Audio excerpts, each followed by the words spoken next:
and gentlemen, welcome to a brand new show. Xavier used to be my boyfriend, then my fiance, and then my husband, so he's my ex-boyfriend. We decided that we needed to spice this up.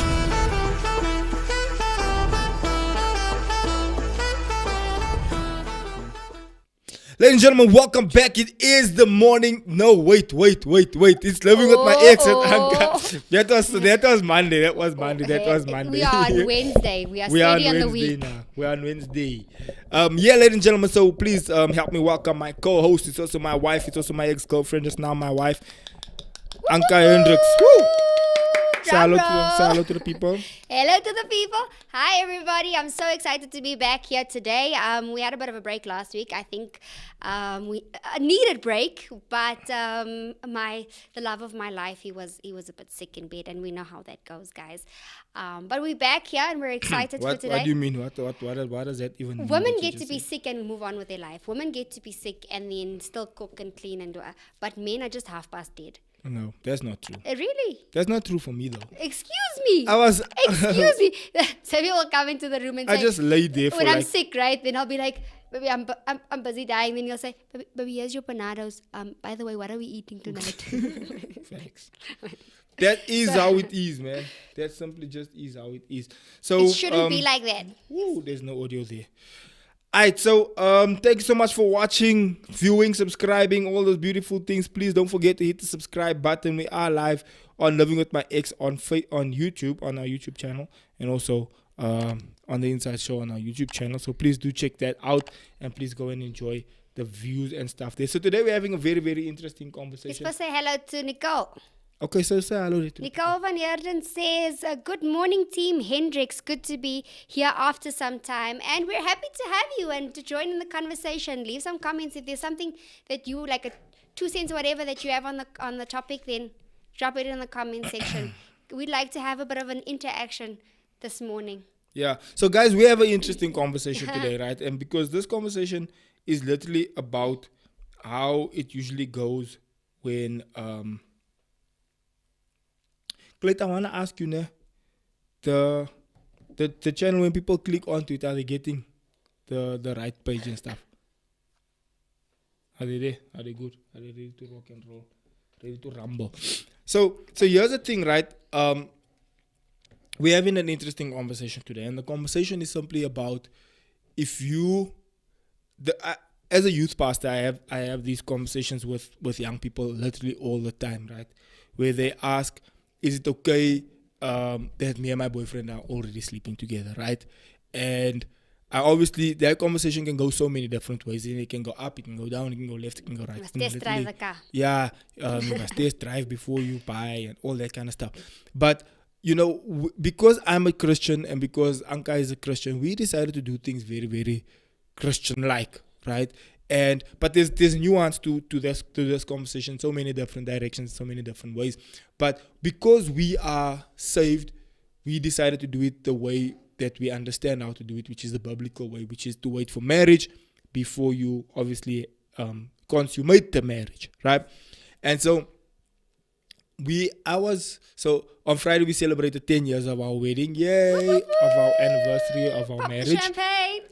And we celebrated 10 years, which puts, I'm 37 now, which put me at 27 when we got married, right? And so I waited until 27 to consummate my marriage with my wife. She also waited. She was 25 at the time, and she also waited. And today we want to discuss the reasons as to why we waited and what's actually the pros about waiting, what's the different elements about why waiting is important, and also just, what the mainstream wants us to believe about sex and why the mainstream way always tends to fail and why it tends to go the way it does. And it never really ends up working for them, right? And so, I don't know, do you want to start us off with the conversation? Well, I mean, if I have to go back to the whys when I was younger, I think they're different to the whys from now and when we actually got married. I mean, when you are very young, you get scared into a lot of things. My father was a very strict person, so there was just no's. There was just rights and wrongs, essentially. And a lot of the times for me, it was the fear of my father, what if my father will think something different to me or whatever. But my parents always instilled biblical principles in me, and saying there was never really a why you shouldn't do it. It was just you shouldn't do it because what we believe in says that. And then when we grew older, and I saw what was happening in social spheres, like peers and all of that, and for the life of me, I didn't think my friends in high school were doing funny things. Towards the end of high school, I found out, and I was shocked that I was living under a rock, that my friends were engaged, because I was always the what do you call it, the kloosterkoekman, the holy and the saved one that was just didn't. So I was always on the one side. And later on in dating, it then became apparent that I had conversations with friends that already went that way, that already had given themselves to third base all the way. And I had conversations and friends that were younger than I was. And I'll never forget a conversation just before you and I got married. There was a friend of mine. She was fairly younger than I was, but her mother basically told her that her mother taught her the ideology of you must test drive a car before you buy it, and she was also given the ultimatum. She either had to study something the mother wanted, or she had to leave the house. And she didn't want to study what the mother wanted, so she left the house and she moved in with her boyfriend. And after that, we had a conversation about how she's feeling and having had sex before marriage. And she looked at me and she said, if there's one thing I can tell you is that I wish I never did it. I wish I waited. Now, which brings me to this question, right? How honest do you think people are when it comes to this topic? Because I feel like in the time we're living in now, even it started already when we were in school, which is a long time ago. But it started when we were in school, where already if you are a virgin or if you save yourself, it's almost like there's something wrong with you. It's like, what do you mean you didn't? You don't have a body count? Yeah, what's your body count and this and that? And it obviously gets perpetuated by so many different things. It gets perpetuated by movies, music, the Hollywood industry, to say that this is how it should be. And when you don't have some sort of, I want to say religion, right? With the broad base of the word religion, because you get different. You get Islam, Christianity, Buddhism, whichever religion you prescribe to. If you don't have some sort of moral compass or moral base, what then does become your moral compass? What then becomes your religion, so to say, right? And the truth of the matter is that Satan has found a way to make Hollywood people's religion, where it's a matter of like, if you don't know how to do it, this is how you do it. So how do you then get conditioned as to what the right thing to do is? You get conditioned by the music, you get conditioned by the movies, you get conditioned by the mainstream, you get conditioned by what Hollywood basically perpetuates. And so that becomes your moral compass, or that becomes your yardstick as to this is how I do things. And so when we were coming up, there were movies, like when I was in high school, there was a movie called No Strings Attached, which I think it was Ashton Kutcher or something like that. And I think Natalie Portman, if I'm not mistaken. And then there was also a movie called there was just different movies that spoke about the relationships. And the teen movies. Teen movie, not another teen movie. All these teen. At that time, do you remember those movies, Clay? Those teen movies where it was American Pie. Yeah, American Pie was, I think, one of the biggest ones, yes. And these all has to do with high school students. Yeah, like high school movies, right? So American Pie 1, American Pie 2, 3, all these American Pies. I was forbidden to watch these movies because my parents already knew at that age, like, hey, you can't get that nonsense. Yeah, but you know what was the strange thing? I'm thinking about it in retrospect, is that all these movies were aged 18, right? But it was for teenagers. The characters was teenagers. Yeah. Like when did that ever make sense? And the funny thing is, the characters in the movies were actually not teenagers. They were older people playing teenagers.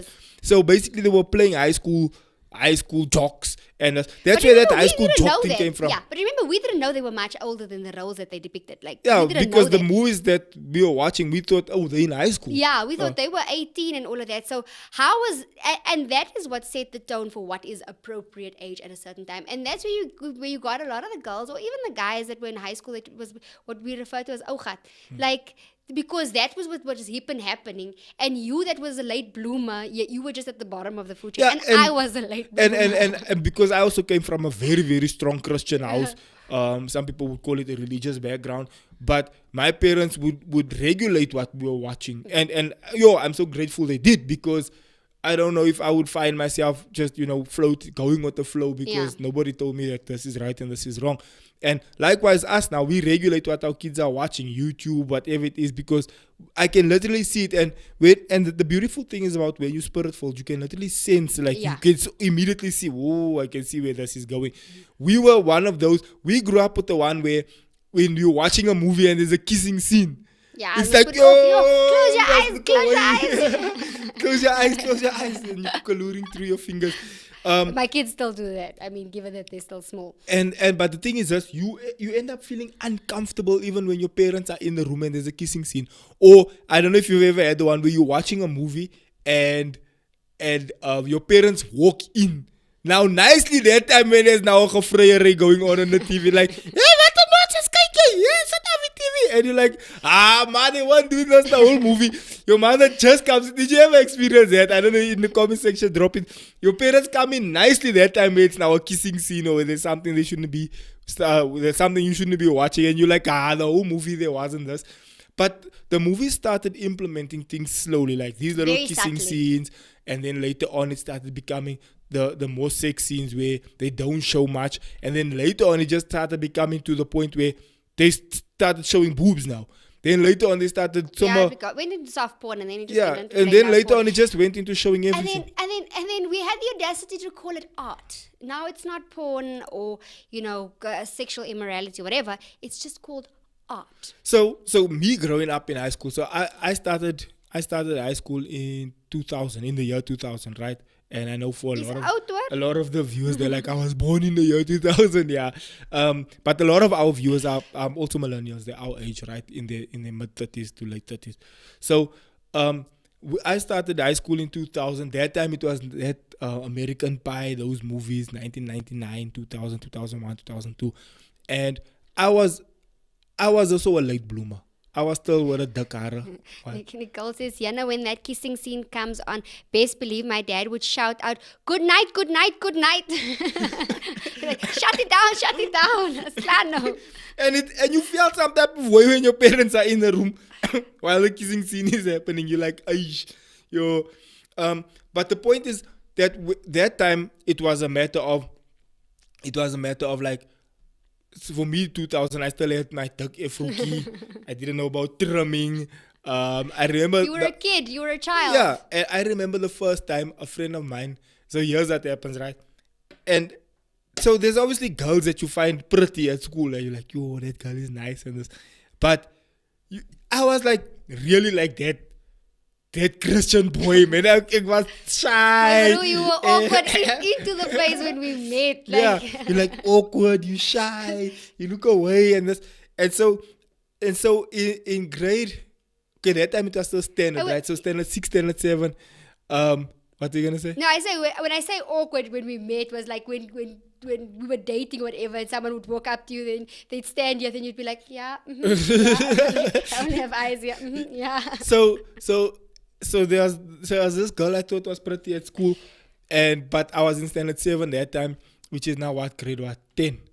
8, grade 9. I don't know, you grew up in a different era, jy eers praat van standard. Yeah, so that was grade 9, right?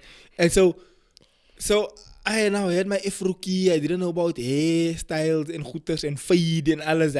And so I went to church, obviously, right? And there was one friend of mine, Vince, he used to cut the Owens hairs at church, right? And so he came to me and he said, Isaac, kom, ek gaan indruk met 'n fade. He's like, I should be like, I didn't know about fade and that. So one Friday before youth started, I told my mother and I'm going to stay. The church was in Eldos. I had a bunch of friends there in Eldos. And I can't care for Vince on the Nicolette. You probably won't remember Brezel Salomon. And so he told me, okay, Zix, come, I'm going to go cut your hair. So Friday before youth, I walked home with him. He was staying there in Eldos, and we took a walk from the church and we went to his house. And then he cut me a fade. And then he taught me something that the Owens used to call gif. Then that's where I learned this trick. It must now relaxer now. Oh. Why were you looking at me like you are introducing me to drugs? And I was like, gif.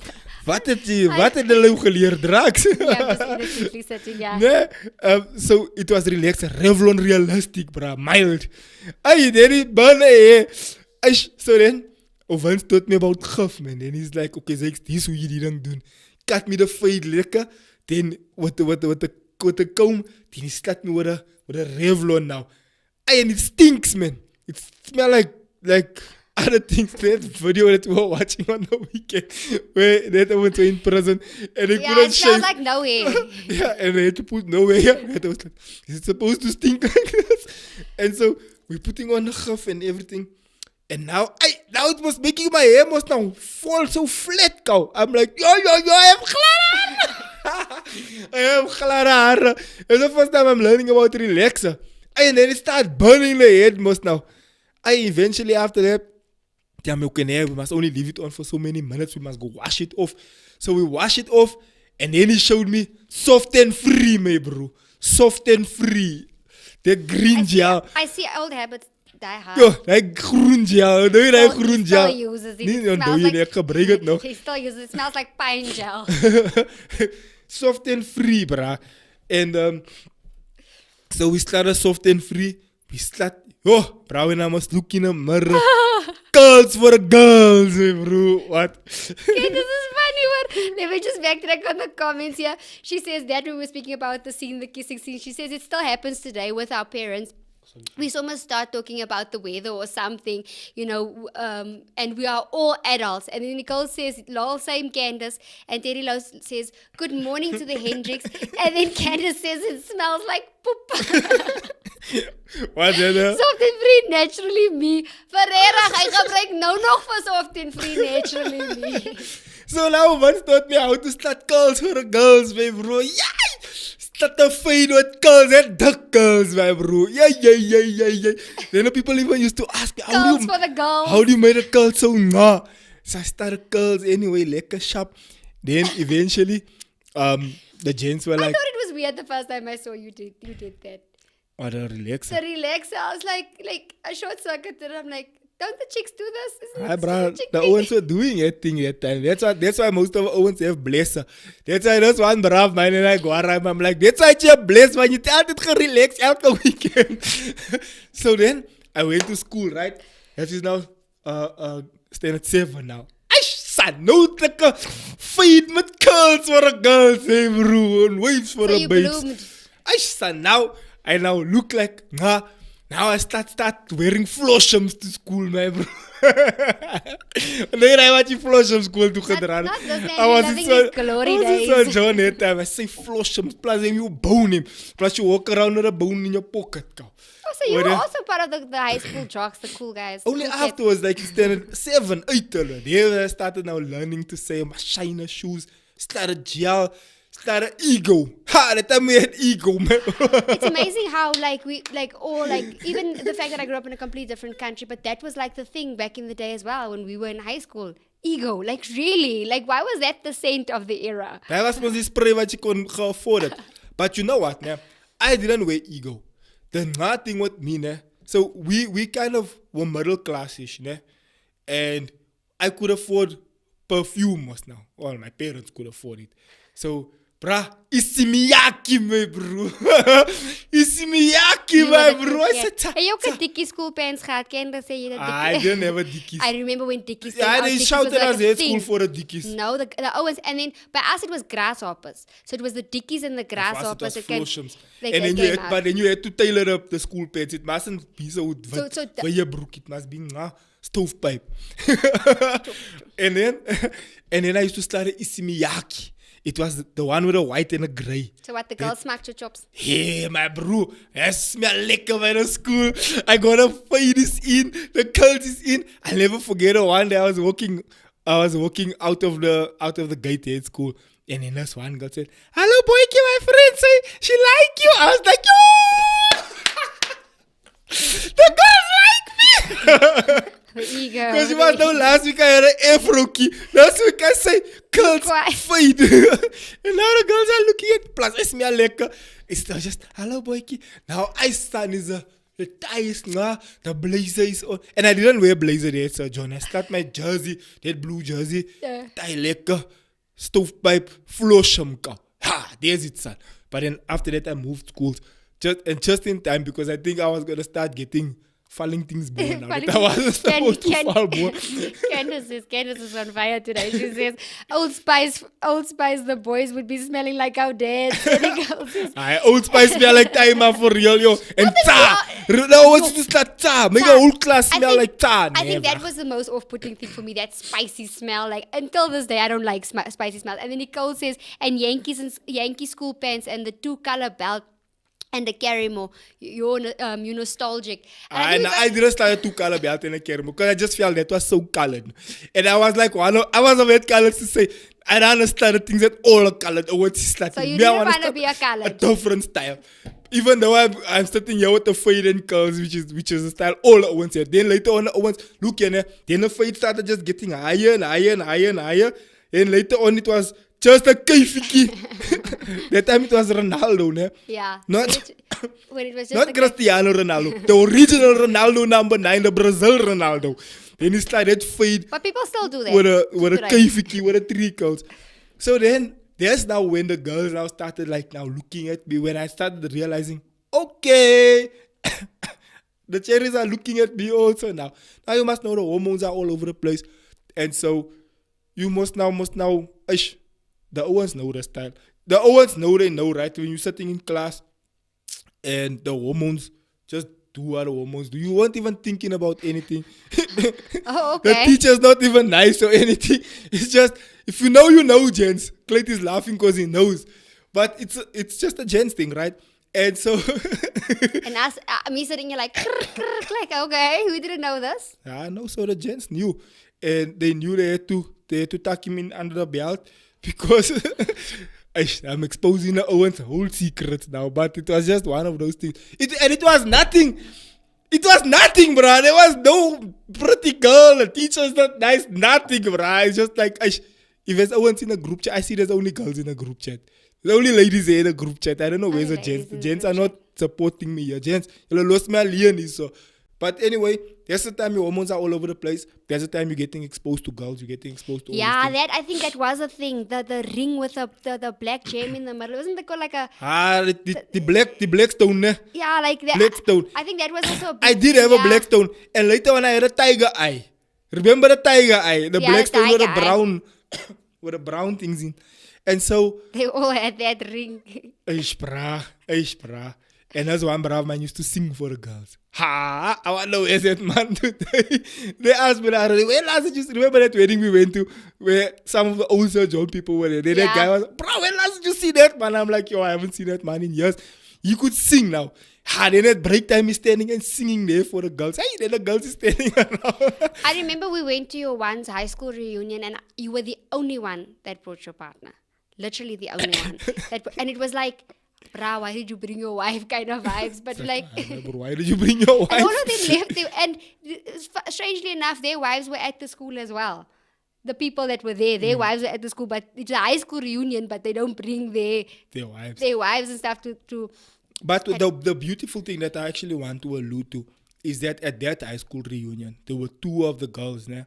And the one girl that I thought was pretty at high school, that actually said something to me that stuck with me ever since. Where she said, do you know what? Né? We actually respected you at school. And at the time, I didn't feel like I was being respected. At the time, I thought I was the pastorki. I was the one that they were laughing at because I was a virgin. You know, I was the one that was the church brother. It was the broerkie. And at that high school reunion, but not only at that high school reunion, because I stayed in touch with those friends and you met them later on as well.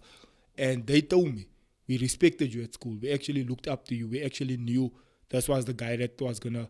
And even when I became a pastor afterwards, they were like, "Nah, we knew you were the one that's gonna be the pastor. You were the one that's gonna be, you know, the Bible guy." Yeah. And so the point I'm making is that there was actually a level and a degree of respect because I saved myself. There was a big degree of respect as to even now how we're running our marriage now and how we're running our household now.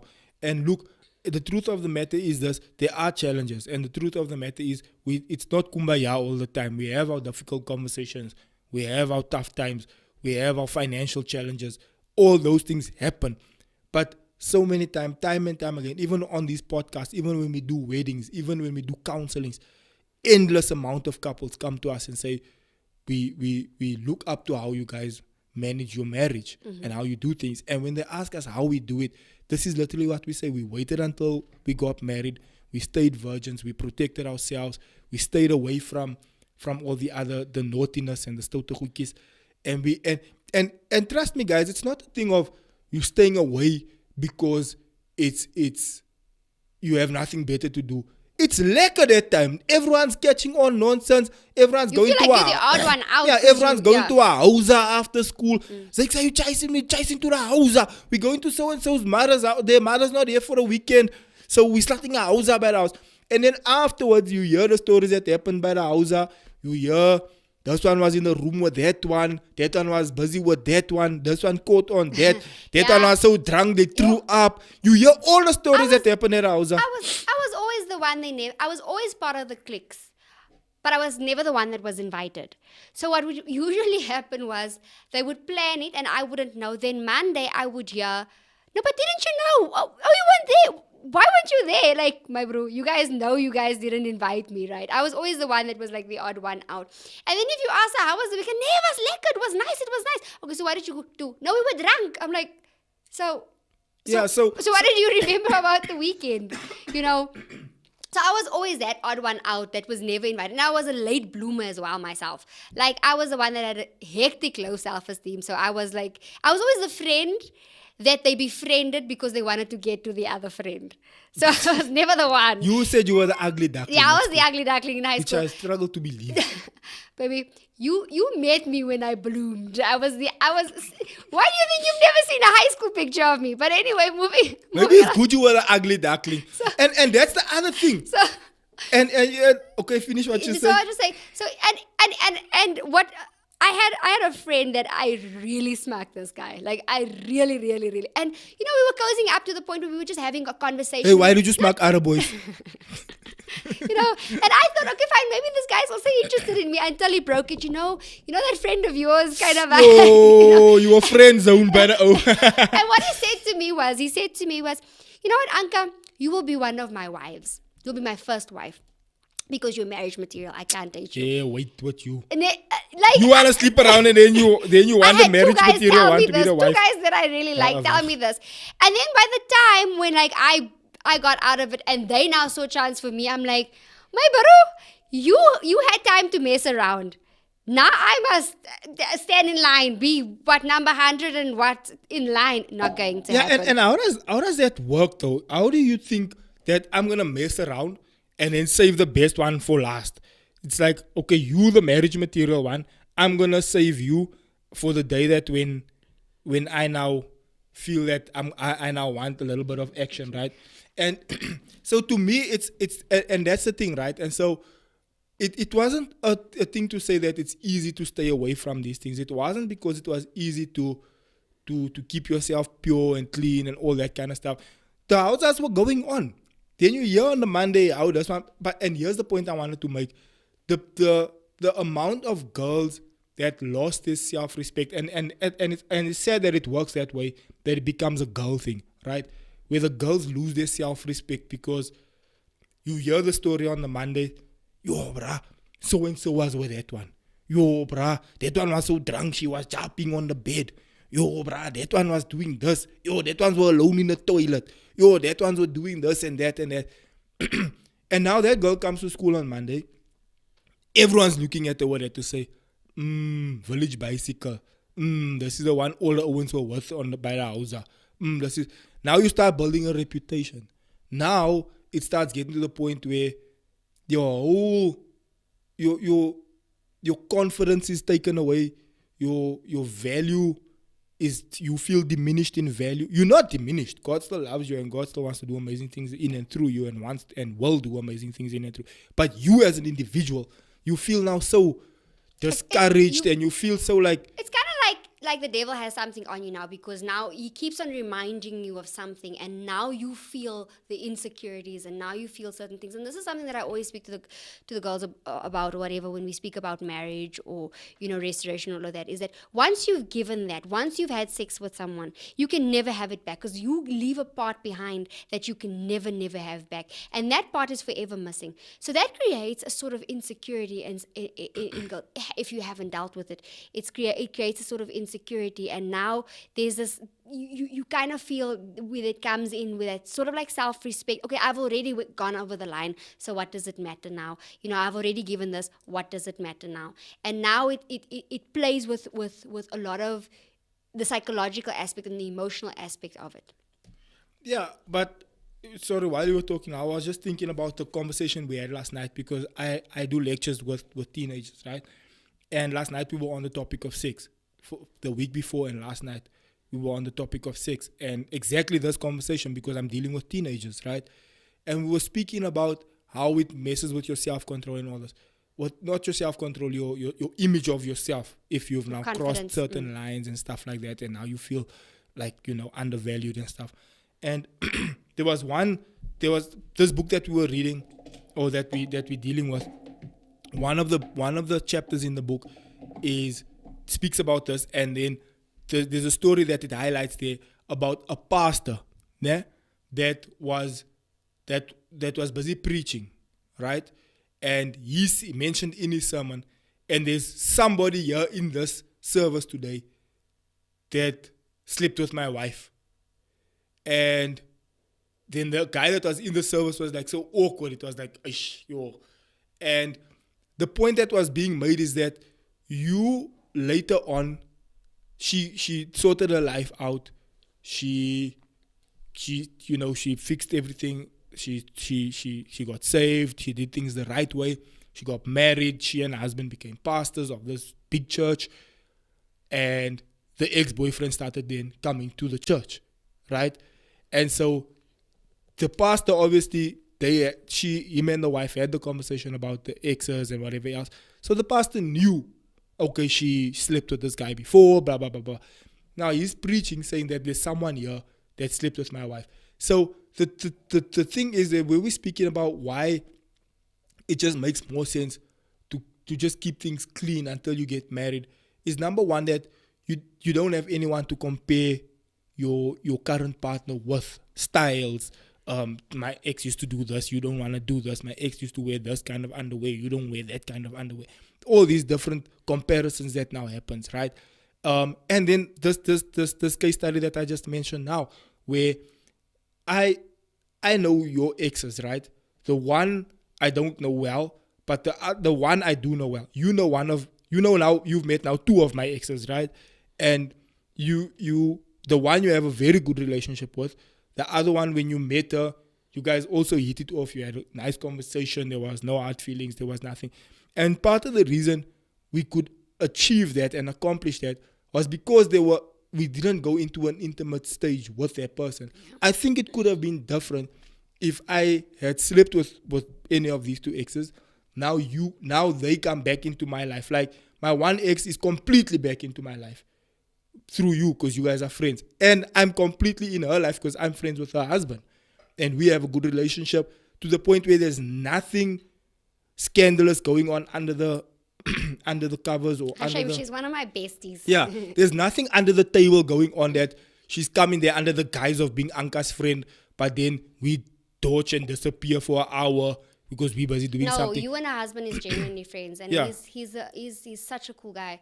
And I think a lot of that has to do with the fact that there wasn't anything physical that. So that's the question I'm asking. Yeah. Would it have been the same if indeed we slept together? Look, I think I've professed this many times on the show, and it's widely known on the show that I'm friends with all of your exes, or and then I have relationships with my exes in terms of like friends, like we can talk whatever, and you have a relationship, or you friends with one of my exes, and that's particular ex that you know, and I mean you. The way you met that friend was you needed a place to stay in Cape Town, and I arranged for it. So you met him at his house, And you stayed by And he didn't know That that, you that knew. I know who Yes. he is. Yes. And so he asked you on the side, Yeah. yo, does your husband know Like, and we're like, we the, don't roll the like story? that. And so I told him, yes, he knows everything. There's no like, There's no like. there's no hidden So- this, that, and but- the other. He knows it. But the reason I was okay with it is because I also know this man doesn't know my froze like that. intimacies like that. So here's the thing, and that one specific person, what he said was he dated someone after me, and it came out later on that he had mentioned my name by saying he has respect for me because I never let that go, and I think that was that was something that the one thing that we could still look into each other's eyes to say, okay, fine, we did vibe or whatever, and we got to know each other, but we didn't go that far as to get to know each other that intimately, and that does play a role. What that also does is that, well, for me, and I can only speak from my experiences, that if you've never had a car and you've only ever walked, and the day someone buys you a car, you are going to love every inch of that car. You're going to love the fact of how the seats are. You're going to love the fact that you can drive now. You're going to look after it. Because even if it's a Golf 1 or whatever, it's a second-hand Golf 1 or whatever, it's a car or whatever. But if I've never been in a different car, I'd never know how to compare it. I wouldn't know to say, but why is there only one seat here? I wouldn't know to say, but this clutch isn't working right. In my mind, this is how the clutch must work because it's the only car I've ever driven. And that's really what the concept is, and why God protects us and wants us to be in that child, is so that if you don't have something to compare to, it makes your life so much easier. And we've said this before, that marriage is difficult in itself. So added on things just makes it so much more difficult. Now, having said that, I'm not negating people that have crossed the line. I'm not saying that, it's all doom and gloom for you if you have crossed the line, because yes, we were once young, dumb, and made mistakes. Yes, we were young at some point, and peer pressure did get to us. And there's the sad reality of people who have maybe been raped or been abused or whatever. There is that sad reality, but that's a whole different ball game. I'm talking from the perspective, if you have a choice. I have a choice to say, I am with my friends. Why should I say no? Why should I not go along with the peers? And that's the point that I'm coming from. And I'm not bashing anyone who's already gone through that, because the reality of the matter is that's a whole different ballgame. God does have grace for that. And there are mechanisms to get through that and to love beyond that. That's true. And there's multiple testimonies of that. But I'm speaking from a point of, if you are in the position where you haven't crossed the line, but you know your friends are catching on, and you have the choice to think, must I get in with a cool crowd or mustn't I get in with a cool crowd? And that goes for adults as well. How many adults do I know that they've waited, and now they feel like they've met the special one? You might have met the special one, but why is it important for me to wait for marriage? Why is marriage the pivotal point? I mean, I'm grown, I'm 27 or I'm 35 or whatever, and I've met this person and I feel like he's now the one. I'm grown, I've gone through all the stages. Why am I waiting this long? Or why should I wait for the actual act of marriage? What significance does it bear? And I think that's basically the question of the day. And part of I was watching a podcast, right, with Jordan Peterson as well, involved in the podcast. And the person that he was speaking to was George, right? And George was like, yeah, I'm already dating, I'm already been with my girlfriend for X amount of time. We already slept together. So in my heart, we already married. And I think there's a lot of sentiment of people, what's happening in today's society. Yeah. And so Jordan looked at him and like, okay, so explain it to me. Is like, yeah, every time we did the thing, I felt so guilty because it was my girlfriend. But then the day when I proposed to her, I felt like, okay, fine. So I'm going to get married to her anyway. So there's now nothing wrong to do the thing. But there's this constant nagging in your spirit because why are you questioning it so much? Why are you overthinking it so much? Why is it bothering you? If there's truly nothing wrong, and if there's truly, it's so natural and it's so normal, then why is there a nagging conscience in the back of your mind saying, maybe I should marry her first. And so now the most interesting thing that I saw in that interview or in that conversation, that podcast, was that while he was trying to speak, he was almost overpowering his girlfriend, right? Or his fiance, to the point where, yeah, it's already public, everyone knows. Yeah, so when I do weddings, I've done now at this point so many weddings, right? There's a part at the wedding where I always speak about how this is threefold, right? It's between the two of you and God, the two of you and your family, and the two of you and the broader public, right? Because when you're standing in front of that altar, it's between God via the fact that you're doing it in a church with a pastor, between the two of you as husband and wife, and your family and the broader society. So which means that you are making a public declaration before everyone that this is not a fat and sit. This is not it's my girlfriend, we're just sleeping together. This is not a casual sex kind of relationship. This is, I went the whole 9 yards. I went full ceremony, full everything in front of the pastor, in front of God, in front of my family. We arranged the thing where our families came together and we officiated. That's why we call it officiating a wedding. We officiated this union that we've got going here to make this thing legitimate, to say that. And also, sorry, this is the part I left out. Threefold is between you and God, between the two of you and your family, and the fact that it becomes a legal document as well. So there's a big part at the wedding where we go and sit at a different table, where we take out this book, and this book can only be signed by a marriage officer. And between the two of you, where you put your fingerprints, and the state, essentially. Yes, where you put your fingerprints there and everything, where you actually literally physically telling the country, the country that you are a citizen in, that this is my wife. If indeed there comes time where there's a situation where there's a will that must be put in place, this is my wife. If as it's gebeur met my, as ek iets oorkom, if I'm in a car accident, I'm in a hospital, this is my wife. It's my next of kin. It's like my next of kin. It's this is the person you phone if the popo hits the fan. This is the person when we're signing for our house.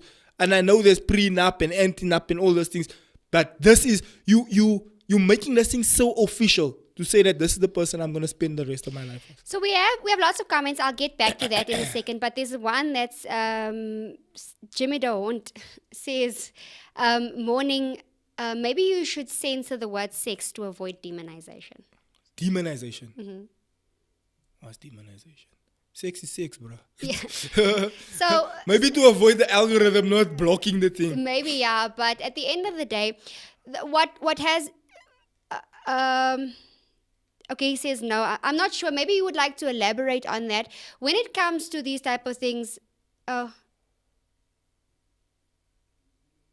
demonetization. Sorry. I was just about to say, yeah, maybe for the algorithm for demonetization. Sorry. Yeah. I hear you. Okay. I hear you. All right. Okay. We hear you, and thank you for that one. And we've used it a couple of times. No, but we usually censor it or dance around it, even with the COVID and all that. Yeah. We usually dance around it, but I don't know. It's just we're having the conversation. And getting back to the conversation, what that does is, and a lot of people say, yeah, but why do I have to spend lots of money to have a ceremony and all of that? Now, here's the thing when it comes to marriage and the actual officiating of marriages.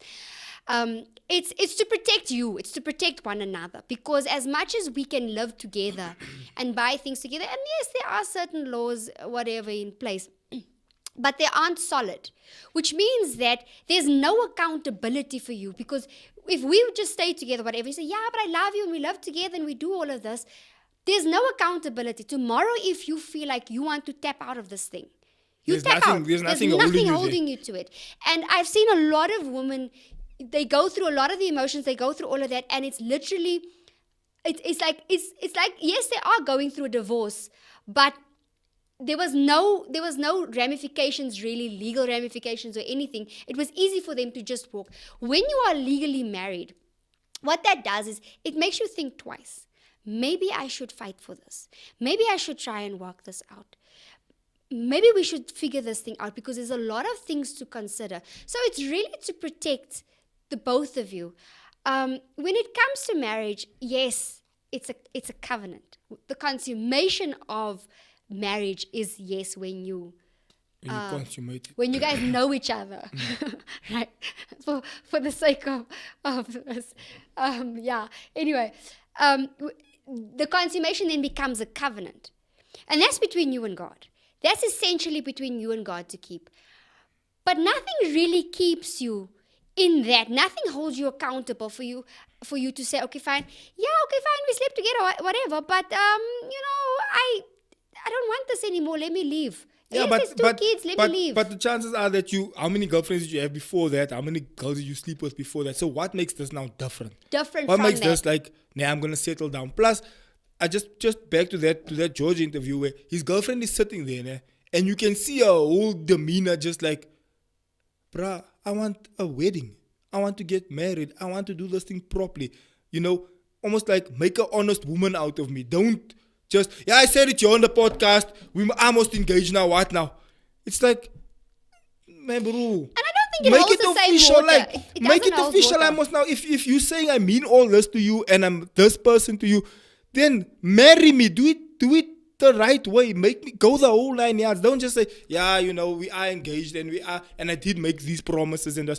And Jordan Peterson said something interesting in that conversation. He said a lot of people feel the way they feel about whatever they're feeling, but feelings change. Some people feel that a man is a woman and a woman is a man, but it's not the reality. Some people feel like I identify as whatever it is that they identify as. We know the LGBT community can identify as whatever they wake up in the morning and decide they identify as, but it doesn't make it a reality. You can't just say I feel this way. There's other steps that falls in place that solidifies that, bruh, we legally married, we had a whole wedding. It's like things that solidifies it.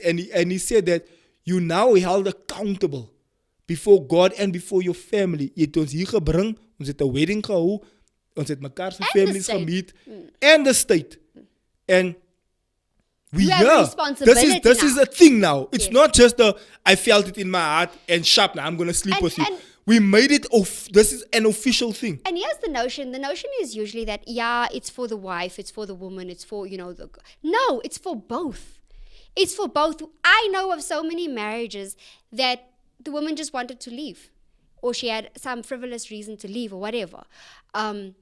But she had to be accountable. Look, I'm in this now. I'm legally married. I'm married to this person. It's a decision that I've made. And I think in the society that we live in, people don't take accountability for their own decisions that they've made. And what that does is it forces you into a space where you say, okay, I made this decision. I must own up to the decision that I've made. And that's essentially what you're saying. And I think that's the highest honor you can bid somebody, is to say that I made a decision to be with you, regardless of what it's going to take, what is going to happen. We are going to stand by this together. And I am declaring that. So you kind of feel like, okay, maybe I should find a way out in terms of let's go to counseling. Let's find a way. It's another reinforcement as opposed to just I felt it in my heart, so now I feel like we're married. And another thing is this, right? There were statistics shown that what we now here in South Africa we call it fat and sit. Ne?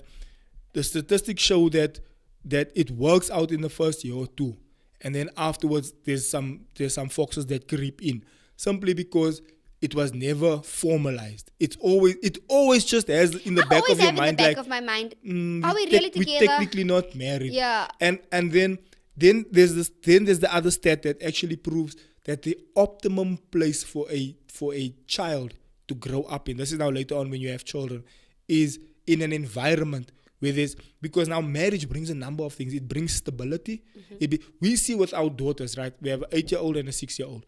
We see with our children, we were gone for the weekend. They slept at my parents' place.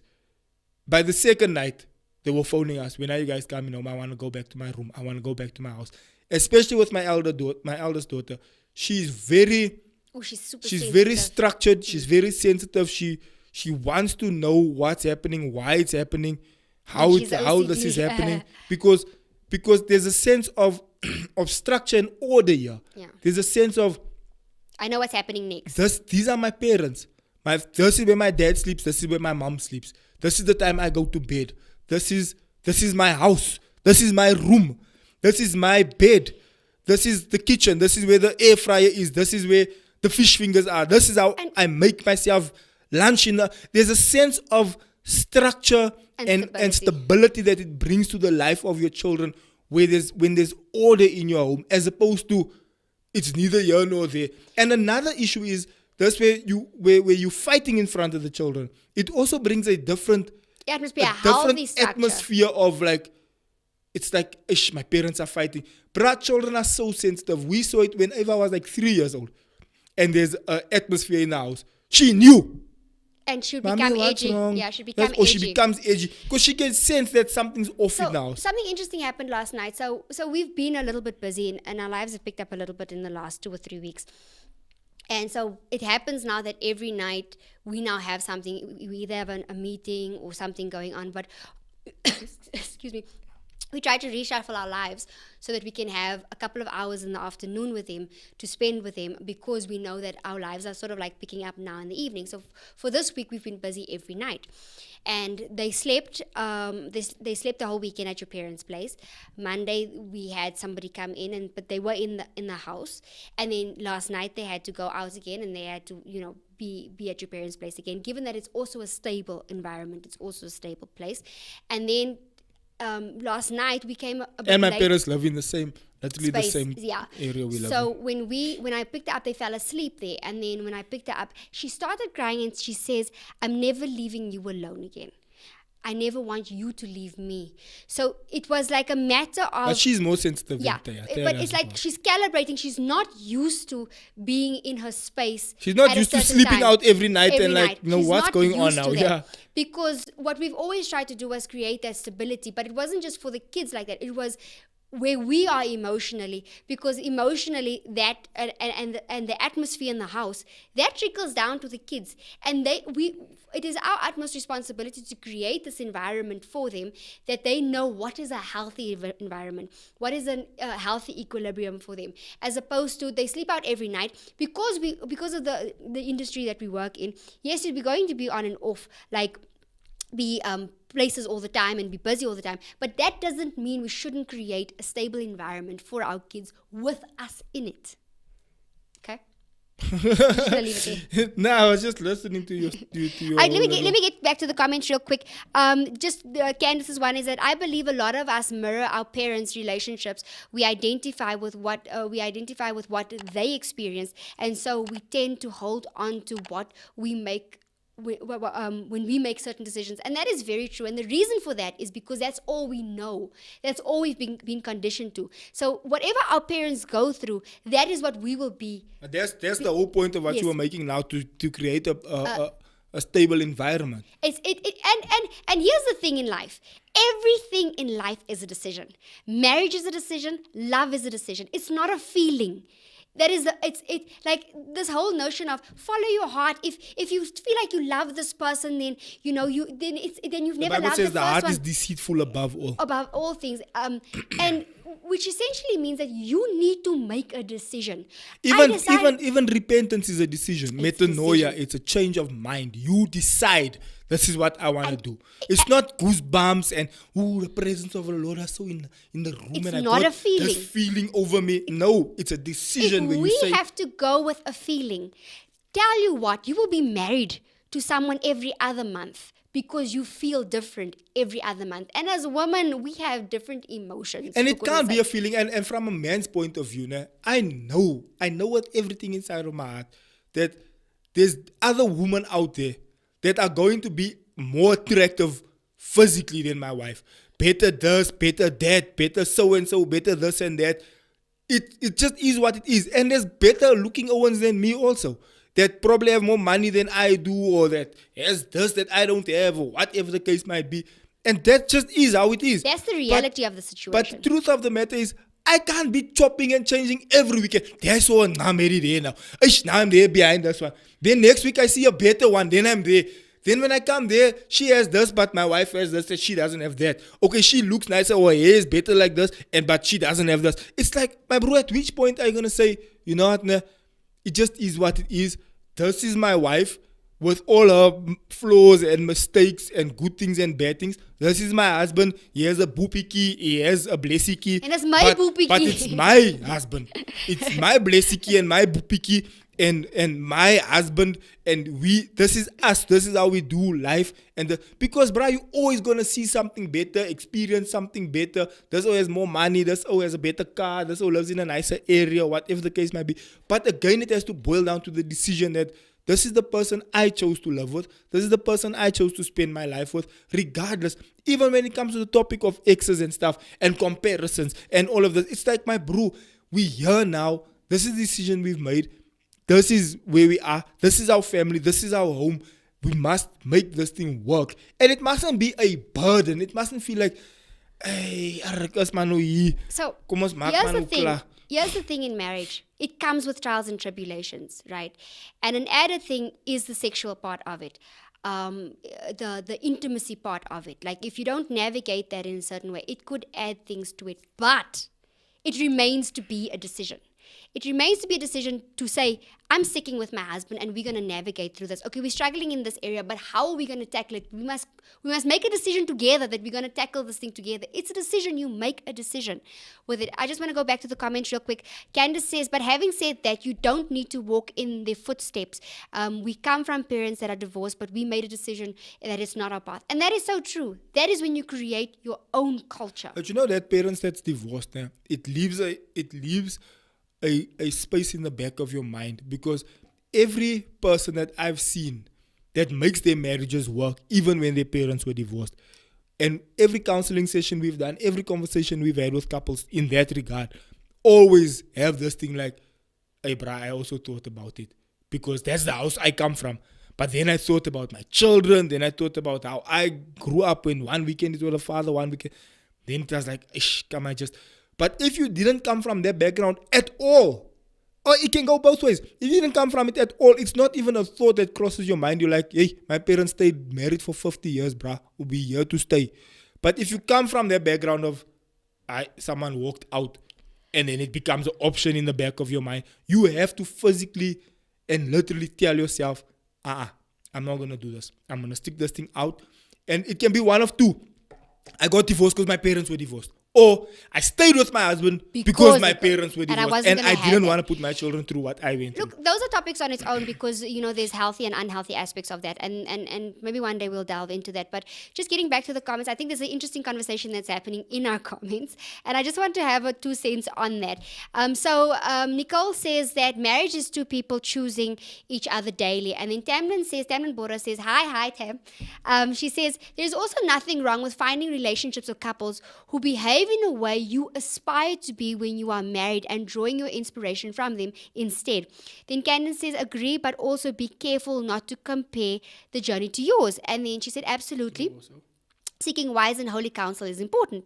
Then Nicole says, I did this, but unfortunately what was portrayed was false. And then Tamna says, not necessarily comparison, but inspiration. You don't need to model your life after it, but you can also take bits. Same here, Nicole. It wasn't real. They weren't honest. They weren't honest. With they painted a picture, and it was a perfect picture. Now here's the reality of the situation. That's how we tell you all when we schooling. Yeah. And somebody said, aren't you scared to put all your things? So I said, my bro, come and tell you why I put everything. Because it happens. To really show the people that, hey brah, sometimes it gets rough. And it is what, because you don't want to paint this thing where it's perfect all the time.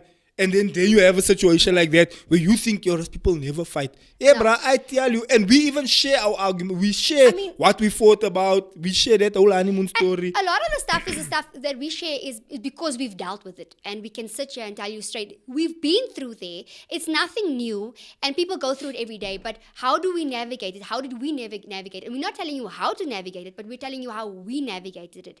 When it comes to finding inspirational couples, I think it's very important that you do your research properly. Yes, because at the advent of social media, we all want to put our best foot forward. We all want to say, oh no, we went on holiday here, but meantime, ons credit card debt and ons het hierdie car and we went on this holiday and whatnot. I was looking at holiday places now and I'm like, yo baby, there's a place here for 400 rand that maybe we can do 2 nights or whatever. This is what we're trying to do to go away on a holiday. It's not a 5-star hotel, but it's where we want to go and spend the time together. We didn't look for, we must have a Range Rover to come pick us up or whatever. That's how we live our lives. And that's the transparency we live our lives. And if you have that, that's great. But for you as a person that is at home, that may not be able to afford certain things, that's not something that you would you want to aspire to it one day, but don't put yourself in a position that it will be to your detriment now because the people you look up to, oh, but they have this and they have that. But when it comes to actual aspects of their marriage, how they treat each other, how they speak to each other, how are they in front of other people with each other, how is the things run at home, because usually with the kids you can see what's happening going on. Those are aspects that you can draw from people. So I wanted to say this, right? Candace, I'm happy Candace is in the comments, right? Because Candace does like travel agent stuff, right? Yeah. And so for our 10-year anniversary, I told Candace, I said to her, Ash, I'm looking for a place that's to take Anka. So she's like, okay, what are you thinking about? Da, da, da, da. So I was a bit like shy to tell her what's the budget, because the budget is like it's like the budget is not budgeting, bruh. And I'm like, don't call Candace because the budget isn't budgeting. So I'm like, the budget is not so vulnerable, but so I was like, you know what, let me just be honest with her. Because the truth of the matter is this, right? We have a certain image in society, and we have a certain position in our church and in society where we middle class people, right? But also the image often comes across that we look like we upper class, like we middle to upper. And the reality of the matter is that's not always the case, bruh. The reality of the so I drive a sports car, right? But it's an old sports car. But people don't know that it's an old sports car. And it's not, my car is not that expensive, to be very honest, right? But it's a Porsche. So people just see the badge or the name and they think, oh, this guy's got money, which is not, at the moment, it's not the case, right? I'm not speaking like poverty on myself, because I don't want that for myself. I want to be successful financially. But as we speak now, I can't be affording 10,000 Rand holidays at the moment. So I reached out. Eat and sleep. Yes, I reached out to Candace. I'm like, Candace, here's the budget. It's not so nice. And she's like, okay, for this budget, we can do 1, 2, 3. Like, and then she was giving me the options for the budget. But the point is that even on our honeymoon, we went to Thailand. Thailand's baht was at the time 3 times lower than the South African Rand was 3 times stronger than the Thailand baht, right? And so we chose these honeymoon destinations not because we wanted to be fancy and vulnerable, because our rand was 3 times stronger than the place that we were going, and we could get more out. We were balling, we have 3 days. Yeah, we could get more out of the holiday because it was a cheaper holiday. But yeah, in the photos, you thinking, whoo, Zach took his wife to here and there. But it's fugazi. So here's the thing. It's not about fugazi. It's about what you guys do together. And Candace says, oh yes, and the reality is we don't have petrol to go to church and pray, and you get stuck on the road when you get home. My guy, we've been through this. There was a time every single month, and I'm like, okay, baby, who do we call now? What do we do now? Because we're in this together. Ons het saam sonder petrol gaan gestaan. Ons is nou saam hierso. In the beginning, Anka used to be shy when we stuck. Hi, shy, but I wasn't shy. You know what's the worst thing? I stuck with a Porsche. Now people are driving past it like, when you will a Porsche, right? But you can't petrol. But this is the reality. We go through these things, but because we want to keep up with the Joneses, now we don't speak about these things. Yes, I will never forget. We've gone through that a couple of times, and what that does, it creates compassion for other people. I have rich friends also that also got stuck at things, and they will laugh about it. We laugh about it. And they've driven past us with their big Defenders and their what. I'm like, sure, that's a beautiful car. They're driven past, and then we stuck with petrol here, but they're there to help us out. We're there to help them out, or whatever. But what the reality is for us, it's very important to be as transparent as possible, so that you guys can see that this is who we are. Yes, we go through financial difficulties. This time when I was bake the bread, because that's all we have now is flour in the house, and it happens. But the bread is lekker. Yeah, so it works either way. It's the only thing I can really make. Anyway, it's my little flex. Anyway, so that's what it is. And for me, when we went away for our 10-year anniversary, it wasn't so much as to where we were going, but it was the fact that I was going with him and I was going alone with him. Yeah, bruh. Even if we went somewhere, I yo, bruh, wait, I'm going to post this there. And for those who are following on IG. We don't want to Quickly before you say this, we went to this dodgy place and we were alone, and it was Actually, starting it wasn't to get dodgy in the day. it wasn't dodgy in the day, but it started getting dark and we were the only people It was there. giving serial killer vibes. It was really giving serial killer vibes. But Anka was like, baby, I'm with you. Let's go. I mean, what are we gonna do? And I'm walking there thinking, hey, Brian, stop us now with weapons and things. There's nothing I can do either. You moet eat smack, brother. But here's the thing. Yeah, but you know I can do something. I lost my train of thought now when I said, and going back to why we waited, right? And here's the point for me why I'm happy that we waited was that I don't think any couple that waited can say in the beginning of their marriage that their intimacy life was the greatest because both of you novices. both of you don't know what you're doing, and that's the beauty of it, because both of you don't know what you're doing. You don't know how to compare, who to compare, but you can say, maybe I don't really like that or whatever, but now we can navigate because there's certain things that, okay baby, but you also now do this, can we change this, can we change that, and we navigated through that to the point where 10 years later, I know it didn't take that long, but by the 10th year, you know, we could really enjoy each other. And there's really no comparison to anybody else or anything else. We just have each other as a reference. And what that did was it broke the barrier of us not talking to each other, but we started talking to each other because now we are both inexperienced. Yeah, we're both novice. We're both inexperienced, so now we can both navigate this together. And once again, I'll just double down and say this. I'm speaking from a point of someone who hasn't been there yet. If you have been there, that's a different ballgame, and we can have a different conversation as to how to navigate that. And you might say to me, Anka, but you guys have never been there. What do you mean? We have counseled many a couple to know what has happened on that end and on that sphere and how, and God restores. There's a spiritual aspect. God does restore at the end of that. But if you can avoid it, why not? So guys, that's our time. The convo was lekker. It went quick. Thanks guys for the interaction. I really love today's like interaction. It really makes it easier for us to like bounce off of everyone. Guys, and we quickly, can, we're busy doing our own channel on the other side also called Living With My Ex. So please also go over there, go sub there, go show some love over there also, please. That will be really cool because this is obviously the inside show. It's a different platform, but because we speaking marriage things, we have a platform where we discuss those things. So we also go live on that channel there. So go show some love over there also and some support over there. It will really be cool and nice and great. So yeah, thank you. bye. Bye guys. See you on the next one. Bye. Ladies and gentlemen, welcome to a brand new show. Xavier used to be my boyfriend, then my fiance, and then my husband, so he's my ex-boyfriend. We decided that we needed to spice this up.